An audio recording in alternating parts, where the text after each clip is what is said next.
दोस्तों नमस्कार, मेरे टिप्स सिग्नम चैनल में आपका स्वागत है। दोस्तों एक बार एक गुरुजी के पास एक शिष्य गया और वो गुरुजी से विनती करने लगा कि गुरुजी, जीवन में हमने देखा है कि बहुत से लोग बहुत अच्छा धन कमाते हैं और बहुत लोग काफ़ी परेशान रहते हैं, काफ़ी मेहनत करते हैं, फिर भी उनको अच्छे रिजल्ट्स नहीं मिल पाते हैं। तो ऐसा क्यों होता है? गुरुजी ने जब ये उत्सुकता देखी चेले की, तो गुरुजी ने उस चेले को बताया कि कर्म के कुछ सिद्धांत होते हैं और कर्म का कुछ मतलब होता है, और व्यक्ति जैसे कर्म करता है उसको उसी हिसाब से फल मिलते हैं। कर्म हमारे जीवन को जीने का तरीका होता है ताकि हम अच्छे बन सकें, अपने जीवन को सुंदर और पूर्ण और संतुष्ट बना सकें। यही कर्म का उद्देश्य होता है। दोस्तों गुरुजी से शिष्य ने और उत्सुकतापूर्वक पूछा कि आप थोड़ा विस्तार में बताइए।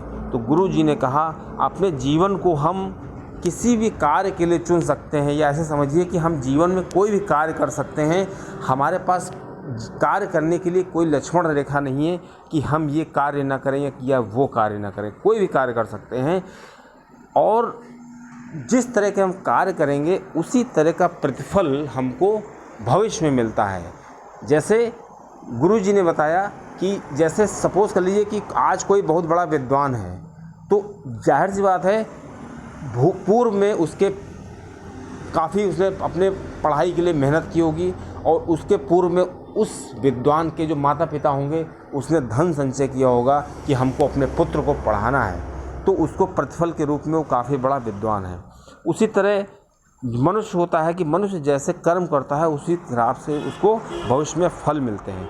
और गुरुजी ने बताया कि मनुष्य बिना कर्म के रह नहीं सकता, वो कुछ ना कुछ कर्म करेगा। फिर दोस्तों गुरुजी ने बताया कि 4 तरीके से मनुष्य कर्म कर सकता है। पहला, विचारों से। अगर हम विचार से बोल करके कुछ कहते हैं तो वो भी एक कर्म हो गया, वैचारिक कर्म हो गया। शब्दों के माध्यम से कर्म करता है, मतलब विचारों में तो हमें बोलना नहीं होता है, शब्दों में हम बोल करके कर्म करते हैं। अगर हमने बोल दिया तो वो भी एक कर्म हो गया। तीसरा तरीका बताया क्रियाओं के माध्यम से, कि हम अपने हाथों से कोई कार्य करें, वो क्रियाओं के द्वारा कर्म हो गया। और चौथा कर्म हो गया कि हम किसी कर्म को खुद ना करें और निर्देश देकर किसी दूसरे से कराएं, ये भी एक कर्म की श्रेणी में आ जाता है। दोस्तों गुरुजी ने बताया कि ब्रह्मांड में जो कुछ भी है सब किसी न किसी रूप में ऊर्जा का स्रोत है।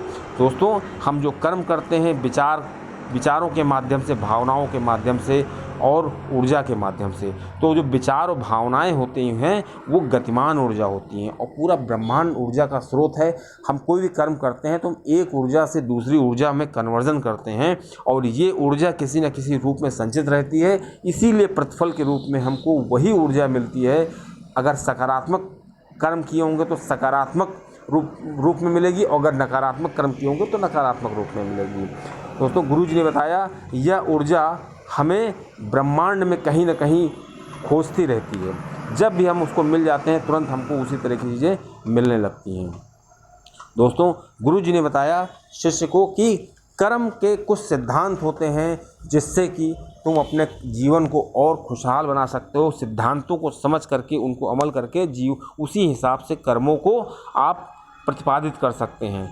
दोस्तों पहला सिद्धांत गुरुजी ने बताया कि जो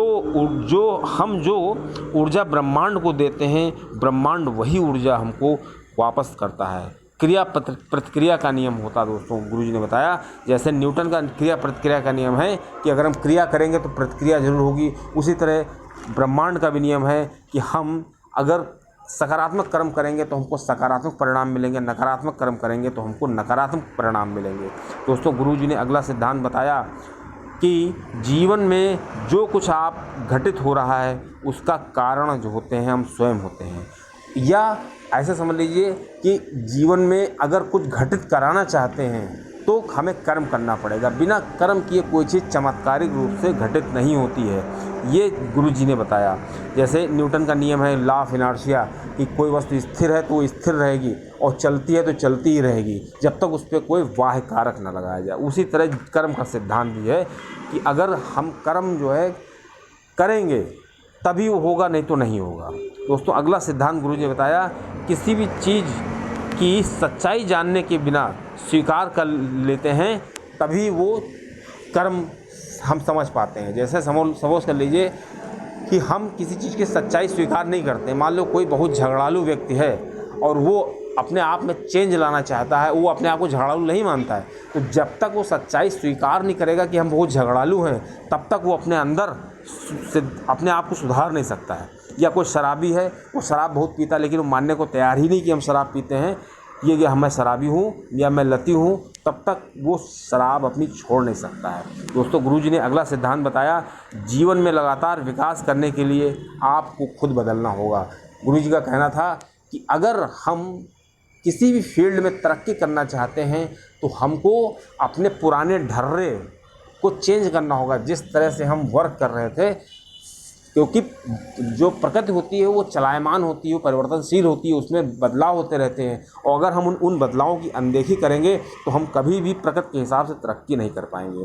दोस्तों, अगला सिद्धांत गुरुजी ने बताया कि अतीत, वर्तमान और भविष्य आपस में जुड़े होते हैं। हम अतीत में जो कर चुके हैं, वर्तमान में हमको उसी तरह के रिजल्ट मिल रहे हैं, और वर्तमान में जो करेंगे भविष्य में उसके हमको रिजल्ट्स मिलेंगे। तो तीनों का बहुत गहरा सर्किल होता है, संबंध होता है। दोस्तों, अगला सिद्धांत गुरु ने बताया, आज तुम जहाँ पर हो उसके जिम्मेदार तुम खुद हो। मनुष्य जो भी करता है उसका वो स्वयं जिम्मेदार होता है और उसका कोई भी जिम्मेदार नहीं होता है, खाली बहाने होते हैं उसके पास। दोस्तों, अगला सिद्धांत गुरु ने बताया कि हमको अच्छी सफलता प्राप्त करने के लिए हमको एक समय पर केवल एक ही कार्य करना चाहिए, क्योंकि दिमाग एक साथ दो कार्य नहीं कर सकता है। इसलिए एक जगह पर एक ही दिमाग लगाएं तो हमको अच्छे परिणाम मिलते हैं। दोस्तों, अगला सिद्धांत गुरुजी ने बताया कि अगर तुम बेहतर चाहते हो, कुछ अच्छा करना चाहते हो, तो खुद को बेहतर करो, तभी आपके कर्म अच्छे होंगे। अपने अंदर वर्क करना पड़ता है। दोस्तों, अगला सिद्धांत गुरुजी ने बताया कि अगर खुश रहना चाहते हो तो वर्तमान में जियो। मतलब जो व्यक्ति वर्तमान में जीता है वही सच्चा आनंद प्राप्त करता है, और अतीत की चिंता में जीने वाला या भविष्य की चिंता में जीने वाला कभी परम सुख को नहीं प्राप्त कर सकता है। दोस्तों, अगला सिद्धांत गुरु ने बताया कि इतिहास तब तक दोहराता जाता रहेगा जब तक हम अपने रास्ते नहीं बदलते हैं। गुरु जी का कहने का मतलब था कि अगर कोई बिजनेसमैन कोई बिजनेस करता है और उसको उसी तरह के रिजल्ट्स मिल रहे हैं जैसे पिछले साल थे, तो उसको हमेशा वैसे रिजल्ट मिलते रहेंगे, क्योंकि उसने कोई भी चेंज नहीं किया अपने कर्म में। तो अगर हम इतिहास दोहराना चाहते हैं तो हमको अपना तरीका बदलना होगा, अपना काम करने का तरीका बदलना होगा, ऐसा गुरुजी का मानना था। जैसे कोई व्यक्ति दुकान करता है तो एक सिस्टमेटिक वे से अपना वही माल बेचता है जो हमेशा बेचता रहता है, तो उसको वही रिजल्ट्स मिलेंगे जैसे हमेशा मिलते रहेंगे। अगर वो बहुत बड़ा बदलाव चाहता है तो अपने तरीके में, अपने दुकान करने के, बिजनेस करने के तरीके में चेंज करना होगा। दोस्तों, अगला सिद्धांत गुरुजी ने बताया कि बड़े बदलाव समय लेते हैं। अगर आपको लगता है कि आपने जीवन में बड़े बदलाव लिए हैं तो आपको धैर्य रखना होगा, और धैर्य जब तक नहीं है तब तक आप बदलाव को स्वीकार नहीं कर पाएंगे। और बदलाव जो होते हैं, बड़े बदलाव बहुत पतले रास्ते से होकर गुजरते हैं।